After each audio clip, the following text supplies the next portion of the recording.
Jama'a assalamu alaikum, barkanmu da dawowa. A darasinmu na yau shine yanda za mu baiwa email ɗinmu kariya.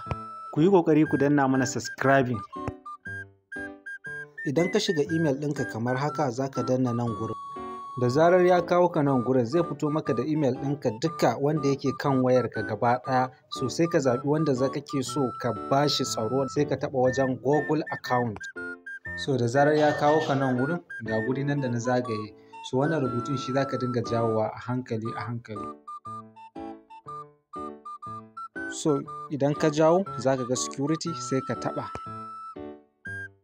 So da ya kawo ka nan gurin za ka ɗan ja shi sama kaɗan.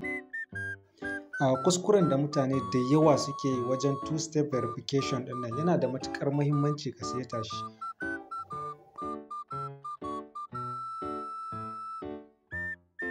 Sai ka sako ƙasa wajen recovery phone.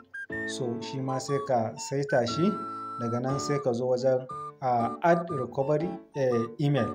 So insha Allahu a bidiyon mu na gaba zan nuna mana yadda za mu ɗora Google Authenticator. So da Allah ku daure ku mana sharing da kuma subscribing. Mun gode.